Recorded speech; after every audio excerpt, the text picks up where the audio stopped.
नाज़रीन, इस वक्त की बहुत बड़ी खबर आपके साथ शेयर करने लगा हूं। सऊदी अरब के बाद मजीद 2 अरब ममालिक, ताकतवर तरीन ममालिक नाज़रीन कराम, पाकिस्तान को अपनी दफा की जिम्मेदारी देने लगे हैं। ये 2 ममालिक नाज़रीन कराम मुमकिन तौर पर कतर और मुत्तहदा अरब अमारात हो सकते हैं।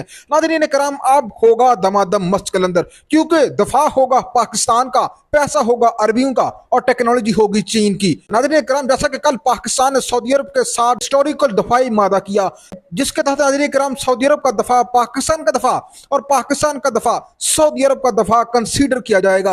यानी कि सऊदी अरब के ऊपर हमला पाकिस्तान के ऊपर हमला और पाकिस्तान के ऊपर हमला सऊदी अरब के ऊपर हमला सब्र किया जाएगा।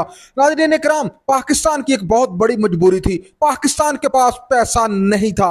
पैसे को लेने के लिए पाकिस्तान को गोरों के तरले और मिन्नतें करनी पड़ती थी। नाज़रीन कराम, $1 अरब के लिए जो IMF है, जो कि गोरों के जेर असर है, वो पाकिस्तान की नाक से लकीरें निकलवा देता था।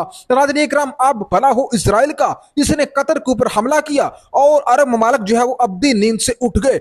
उन्होंने सोचा कि मुसलमान मुल्कों में एक ही मुल्क ताकतवर है जिसके पास एटमी पावर है, और वो है पाकिस्तान। तो क्यों ना हमें एटमी अम्ब्रेला की जानब बढ़ना चाहिए। तो नाज़रीन कराम, इस काम की शुरुआत की सबसे पहले सऊदी अरेबिया ने। सऊदी अरब नाज़रीन कराम मिडिल ईस्ट में एक बहुत बड़ा असरसू वाला मुल्क है। यूं कह लीजिए कि सुन्नी ममालिक में सऊदी अरब की सुनी जाती है। तो नाज़रीन कराम, ये एक शुरुआत है। सऊदी अरब के बाद कतर और मुत्तहदा अरब अमारात जो है वो भी इस डिफेंस डील की तरफ आ सकते हैं, जिसके बाद नाज़रीन कराम मजीद अरब ममालिक जो है वो भी आसा इस अम्ब्रेला के साए के नीचे जमा होने की तैयारियों में मसरूफ नजर आ रहे हैं। इसके बाद नाज़रीन कराम, ये कहा जा रहा है कि बहुत जल्द इस्लामिक नेटो जो है उसका क्याम अमल में आ सकता है, जिसके डिफेंस की जिम्मेदारी पाकिस्तान के पास होगी, जबकि पैसा लगाएगा सऊदी अरेबिया। इस तरह से नाज़रीन कराम, दोनों ममालिक मिलकर इस अहम तरीन मुसलमान मुल्कों के इत्तेहाद को लीड करेंगे।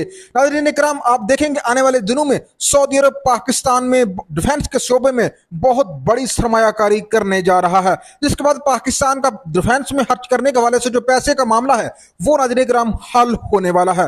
नाज़रीन कराम, मामला जा रहे हैं बहुत ही इंटरेस्टिंग मरहले की तरफ। आप इन करीब देखेंगे कि मुसलमान मुल्कों का नेटो इत्तेहाद जो है वो भी सामने आ जाएगा। यानी कि किसी एक मुल्क के ऊपर हमला तमाम मुल्कों के ऊपर हमला सबर होगा।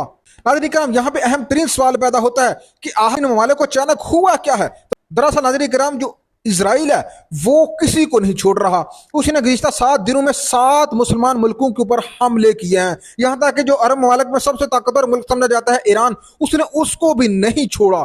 और नैले बदला ये है कि अमेरिका जो है वो इसराइल का हाथ रोकने की बजाय इसको मजीद थपकी देता है कि तो मजीद बेटा अपना काम जारी रख। इकराम, इसी अमेरिका के ऊपर इन अरब ममालिक ने अरबों डॉलर की सरमायाकारी कर रखी है, जिसकी वाह जिम्मेदारी ये थी कि वो उनको सिक्योरिटी फराहम करे। लेकिन अरब ममालिक ने देखा कि जब कतर के ऊपर हमला हुआ तो ये अमेरिका जो है इसने कतर को बताया तक नहीं कि वो आपके ऊपर हमला करने वाला है। तो जिसके बाद अब ये अरब ममालिक जो है नाज़रीन इकराम, अमेरिका और इनके दरमियान एक डिस्ट्रस्ट पैदा हो गया, एक एतमाद की कमी पैदा हो गई, और उन्होंने सोचा कि अब हमें अमेरिका की तरफ मजीद जाने की बजाय पाकिस्तान की जानब आना चाहिए। तो नाज़रीन इकराम, यही सोच है जिसके बाद अब पाकिस्तान जो है वो इन अरब ममालिक को लीड करने वाला है, जबकि पैसा पाकिस्तान के पास नहीं है। ये सब जानते हैं, माशी तौर पर पाकिस्तान कमजोर है और इसकी कमी पूरी करेगा सऊदी अरेबिया और अरब ममालिक, जबकि टेक्नोलॉजी पाकिस्तान को देगा चीन। तो नाज़रीन कराम, हो जाएगा दमादम